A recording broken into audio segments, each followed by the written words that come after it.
Somehow, Melmetal is in the top 100 on PvPoke for the Open Great League, and I want to try it out because I feel like it's actually very unique at what it can do, and I could see definitely a lot of play for this Pokemon. As we start off with the first battle, which is actually also the first battle I ever did with this team, which is usually not the case because the battles are randomized in my videos, but basically, we start off against the one type which can resist practically all our charge moves, which is going to be Electric plus Flying, which is fantastic as our Say-Sub is going to be weak to that type as well. You don't have this type quite that often, and so like it's not generally an issue. I don't know, like this is the first Emolga I've seen in 10 million years, but also, even better, the opponent is gonna catch the move on the Ferrothorn. But what I said already in the last video, which is something that I would agree towards as well in this video, the game got like basically fixed. There are no bugs anymore. It is very much consistent. It is very much a bit smoother than we had it before. I play so much better. Like honestly, I got up to 3100 elo with this team basically, and I play a Pokemon that nobody else is really playing. Like nobody else is playing Melmetal right now. And Melmetal is fun. Melmetal is fun for sure. I feel like Double Iron Bash deserves a little bit of a buff though. Double Iron Bash isn't actually the strongest move, but it is kind of nice in the current meta because there's a niche for those steel type attacks, and we can try to utilize that niche here. As you will see here though, there's going to be the opponent with their Azumarill. We're going to be able to go for the Nightshade here, of course, against the Azumarill.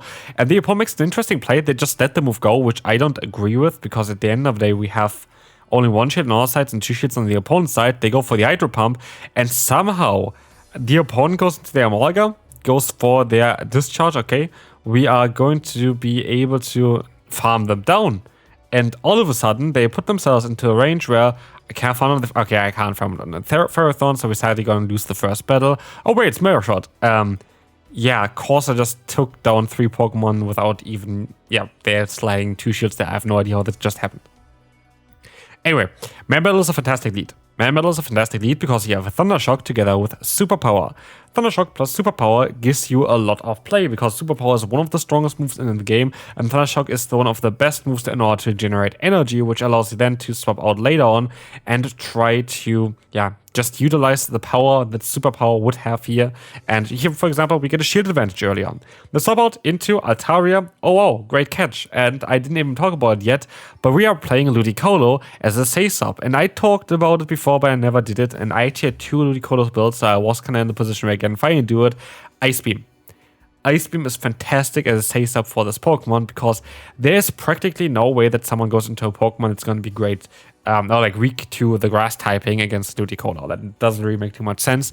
And so I rather give up that, as you see here as well, in order to have Ice Beam, in order to surprise some opponents. And with that, we have this game guaranteed won. I can just utilize again the hard-hitting damage from the Superpower, get them weakened, and swap out into my Corsola to just win this battle immediately.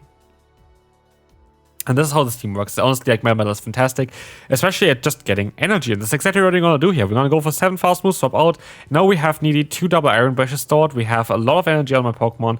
And in comes the Tough. They still have to fear the Leaf Storm. And this is actually why I decided to go up to that move, because now I am going to be able to go for the Weather Ball here again before they could even potentially debuff me, which is perfect, as they're going to go for their own charge move here. They're going to try to knock me out, of course. It's going to be the Icy Wind. They're not knocking me out straight away, but they're also going to be down in a position where I should went for an extra fast move here. I don't think they would have had a charge move yet, but I will be able to just knock them out with my Melmetal. In comes again the Jellicent, and I'm alright with this. I can take the hit, and I don't want to go for my own charge move, and so I tried to go for the swap out, but this looks like a catch, and of course I would go for a Surf here, which is cheaper, and so I let the move go. And this was, generally speaking, the right decision, but at the end of the day, where does it help me if they have a Ferret in the bag? We just got walled here, like we literally just got hard walled, and there was not a lot that I could have done here in order to change any of that. So yeah, good game to the opponent. This is not going to be enough to knock out the Ferret from the opponent, and we're just not going to be in a position where we have a chance of winning. As you see as well, I'm just going to forfeit at this point. I think, okay, we're just going to use a shield for whatever reason, but I know this game is over because what am I going to do here? Alright, let's proceed. Perfect lead for us. We resist the fast move, we do super effective fast move damage, and we have super effective charge move damage with Superpower. They sub out into Tinkaton. I go first for a double Iron Bash because I don't have the best answer to Tinkaton, just to weaken them up a little bit. And then I can still go for the Superpower in order to do some super damage. This is coming through doing a ton of damage here, and we can go into our Corsola, which now has the opportunity to go for the full farmland against the opponent's Tinkaton, and we leave them with energy. That energy is coming in clutch against Lapras, because Lapras has the weakness to Rock, which we have as coverage on this Pokemon here as well. And so, like, this team itself worked out super well. Like, it is ABC style line, but with an ABB style kind of idea, because they have double Astonish backline. Like, this is kind of where you have that in there at least. And here I just use my shields really, really poorly. As you see, I'm going to be forced to use my shield on my Corsola here because I want to get the charge move off because I have so much energy because I used the shield earlier and I didn't expect that they would get that fast to the move. And so I'm in a very tough spot. I am forced to let the move go here as well, and I just try to overfarm in order to get two multiple moves against the opponent's other Pokemon against the opponent's Pangoro. But we are kind of missing out on like one fast move in order to get to 3 charge moves with our Melmetal. So we can still go for another, double Iron Bash here. We're going to get the shield from them early, but they're going to be able to farm us down, which now is going to be tough because we have the Ludicolo and there's not a lot that I can do here. Unless I can catch the close combat, because I assume they just go close combat to knock me out straight away. That's why I tried to catch here, and it worked out beautifully, and we caught a Night Slash, and they boost immediately. Fantastic. Okay. Next opponent, horrible lead for ourselves, but we can stop out straight away because horrible lead, like our fast moves resisted. They do some neutral damage. I would lose the matchup as a Melmetal for sure. In comes the Licky. Again, I could have still, in theory, the Leaf Storm, and maybe they're going to allow me to get a shield here, but I don't think it's actually going to be happening because based on what they're doing so far, they're not really interested in using shields here at all. We can go for the Weather Ball again to do some solid damage. And they go for their own charge move. I might still be able to reach another Weather Ball in time. That would be kind of nice. Let's see what's going to be. We are not going to be able to do so. And they also up into their Primeape. And here I feel like I lagged a turn. Like I didn't really lag a turn. I think I waited a turn before because I didn't really know on what I wanted to do. So I don't know, maybe the opponent gets like somewhere a free fast move in there, as far as I know, because they're going to outspeed me here somehow with their Rage Fist, which I don't think was how it's supposed to be happening, but maybe I'm wrong about that as well. But here, we're going to be able to still get another charge move off, which is fine. We are forced, of course, to swap out straight away, and it's now, Corsola against the entire team from the opponent. Fantastic. I have to let the first move go here because they're going to get to another move anyway. So if I shield here, I lose immediately. This is kind of exactly what I mean. They're going to get to another move. I can shield this move up here as well. It's going to be another Rage Fist, and in comes the Licky. I can go for the Power Gem, and I still have a solid chance of winning this battle as long as it's going to knock them out, which it does not, and they survive with just basically a few HP left, which allows them to knock us out and win them the battle. So, it was a close one. I think I definitely had a chance of winning this one if I played it a little bit differently. Next up, we're going to have Drapion in the lead, and this is actually a very solid lead for us because what we have here is the advantage that we're going towards speed. We have the same pacing as the opponent, basically nearly fully at this stage. But the one thing that we have is the cheapest move for us is actually the best move for them. Orchid Tail is the cheapest move. It doesn't do as much damage against us, so I'm not really worried too much about that. But for us, it's actually the best for us to go just for double Iron Bash. I know Superpower does more damage, but at the end of the day, we're not putting them into farmland range with that either. So it doesn't really matter. We can just go for the double Iron Bash. We're going to be in a better position as we're going to go for another one here, which is going to allow us to get the KO against the Drapion, and we see what is coming in next. We have the option to go for Superpower, but they're going to swap out into the Azure Roll, and so I keep my energy for late game because there was no point of me throwing. I have basically around 70 energy at this point, which is going to be fine. In comes the Ice Beam from the opponent, and we're going to try our best to hopefully get a shield from them because we don't have any grass type coverage. This is actually a worse matchup for ourselves than for the opponent. So as we see here, we're going to have another charge move coming in. It barely does any damage. We're going to go for another charge move, but again, I don't have anything that does damage here because we are not running any grass type coverage, and that is something in those matchups that of course can hurt. But at the end of the day, I feel like Ice Beam is the better move on this Pokemon personally. I said before already, if you use it as a Say-Stop in any other situation, you don't really want to have it like this. But here, in comes the opponent's Corsola. And we're going to have here as well, like now the mirror matchup, where we're actually going to be in a very good position because we have one fast move advantage, and this is going to be fine. As we will see here, Nightshade is coming in. We are going to be able to go ahead and do some solid damage here, and we can try our best to knock them out.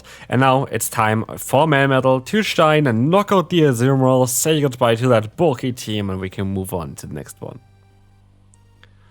Where Melmetal is gonna go up against a Clefable, of course, a very favorable matchup for ourselves. As we swap out into the Sableye, we're gonna be able to kind of try to weaken them with the Bash, weaken them with double Iron Bash, as we're gonna have, you know, the no shield coming in. This is going to be foul play, and we should be kind of able to at least now we have the same pacing kind of. The first one takes a little bit longer for us, while the second one is going to be a bit faster for ourselves. So like we should be able to kind of align ourselves. Yeah, rather go for a shield because we saw the Clefable. I don't want to have Clefable against my last Pokemon if I can have it against my Melmetal. And so we can go ahead and go for a Charge of Fear where the ball comes in. But the final Pokemon is Bombirdier. And Bombirdier is going to be a Pokemon I didn't want to face here at all, because it's not a Pokemon that is very common, but it's a Pokemon that has a lot of fast move pressure. It has access to Rock Tomb as well as Fly, which gives it actually a very good moveset. And it's kind of like the cheap version of Moltres. And I feel like it might be underrated. I would like to give Bombirdier an actual try. The thing is here for this Pokemon, it's very difficult to get good IVs because it doesn't actually spawn. You can only get it through like raids, and that is kind of it. I have a shiny, I have a few that I can use for PvP, but it's actually not a bad Pokemon. I just need kind of better PvP IVs, which is I think the main issue for this Pokemon, because it has actually quite a lot of play in the GO Battle League. But in this case, Corsola is just going to showcase why this Pokemon is on this team, why this Pokemon was broken. It is just so strong. It is honestly just so strong. Corsola is going to be able to finish up this battle, knocking out the opponent, and we can move on to the next one, where we will have Moltres, the not so cheap Bombirdier, is going to be in the lead, which we're gonna be trying to counter with our lead as well, because our lead is fine. They might have access to some charge moves that can be a bit tricky for ourselves, like, yeah, even Brave Bird going to be tricky, but they're gonna sub out into the Marek, which is fine. We have our charge moves against them as well. We're going to have our Weather Ball. Weather Ball is nearly going to knock them out. They can still go for a Rock Slide against us, but at the end of the day, we got rid of a Pokemon while they don't have alignment or anything. And there's one more thing that, again, I don't think the opponent actually knows. We have access to Ice Beam, and I know they have 2 shields, but if I was the opponent and I expect a Weather Ball, I would not shield this one. And so did they, and so the Empoleon is just getting completely destroyed as well by the Superpower, and I win this by letting them forfeit without even losing a singular Pokemon on our side. Malabar is going to be next, and you know what's kind of funny? You're always going to be able to outspeed this Pokemon, which is really cool because it has access to Superpower. That's why I'm waiting for to throw, because if they go for Superpower, they debuff themselves. They didn't do it here, but we can go for our double Iron Bash, which, guess what? We are going to be able to get there faster than the opponent can get to a charge move. They shield this move up, and we're just going to be able to use our own shields, which is fine. Like, we're always going to be able to outspeed the opponent anyway. And we have now the Superpower coming in. This would do a ton of damage, like literally a ton of damage. And we're going to be able to land it. They're going to sub out in time, though. They're going to go into the Empoleon. And I could have here Leaf Storm, and Leaf Storm would just knock them out straight away. So I expect they would hopefully go for a shield here. Of course, Ice Beam doesn't make sense for me. I know that's the swipe hit. But I'm going to go for the Weather Ball, and I will be able to, yeah, just go ahead and get some damage onto them. And I can try my best to get some more damage onto them, which we're going to be able to do here now straight away afterwards with another Weather Ball. And this should be enough to knock them out. Let's see. This is going to be absolutely enough to knock them out. We can move on into the next matchup here, but it's going to be actually Corviknight coming in, not doing too much force move pressure, allowing us to still get to another charge move here is going to be cool, because we're gonna weaken them a little bit, and every kind of damage could help me out in the long term. Because Melmetal itself is kind of cool, but it's going to be a bit frail, just generally full stop. The force move is super effective from the opponent, as well as Peric is going to hurt hard, while our Corsola is going to be a bit better at just being a bit more bulky and just sponging all the energy. As you're going to see, we're going to be able to go for the charge move here. This is going to be interesting, as this is going to allow us to get the KO, but against the wrong Pokemon. There's also Malamar, but they are still stay in here for too long, which now allows us anyway to win us battle, because they decide to go for the Sky Attack to knock us out, but we can just go for 2 Thunder Shocks and we're going to be able to get rid of them.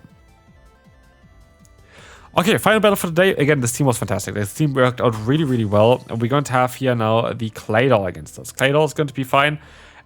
This Pokemon, we have 2 good ends in the back for it. That's why I stopped out of here as well. But I'm actually kind of happy with this because our switch clock is super underlined. Like, our switch clock is super underlined. No matter what they're going to go into here, I'm going to be okay with it. It's going to be Basti. I, of course, would rather have my lead against it, especially as we have Superpower and here I'm debuffed. So I want to try to go back into my Melmetal. But then again, they have Flamethrower. And Flamethrower can be a bit tricky. So I rather go for the shield here, where I know it's going to be a super effective hit, even though it's from a Bastion, than do anything else. Now I could go for the Superpower, but the opponent is going to be able to go for another charge move before that, which is unfortunate. And let's see what we're going to do. We're of course going to go for a shield. They're going to swap out now into the Claydol, which here hopefully allows us to swap out ourselves, which would be perfect. As we know, okay, we still have to go for another charge move here, but as we know, we're going to be able then after this charge move to swap out into our Ludicolo. Ludicolo is going to be our best answer to this Pokemon. At the end of the day, both of our answers are cool, but Ludicolo is going to be better. And comes the Dugong from the opponent. Could be double legacy. It's very late. Double legacy. It doesn't make sense to play it any other way. But we don't have Leaf Stone, which doesn't really matter because we still have Power Gem as well as Superpower. So like, I'm not too worried about this matchup at all. In comes here the charge from the opponent, Ice Even, of course. But I'm actually quite happy with that. We have the Bastion coming in here next, which you're going to be able to punish again with our Superpower, which is perfect. And yeah, as you will see, this is going to be a shield. We're going to be able to go for another charge move here. This is going to allow us to knock them out, hopefully. It's going to get them super low to the point where they can knock us out, but we're still going to have our Ludicolo, and with that, we should be kind of fine here. We should be able to win the final battle. Oh, no, we have our Corsola, so I mean, we're going to definitely win this battle as we have no Dugong against us. Of course, they can go for super effective moves, and this is going to be it. Hopefully you enjoyed it. If you did, feel free to leave a like, and I will see you then. Bye-bye.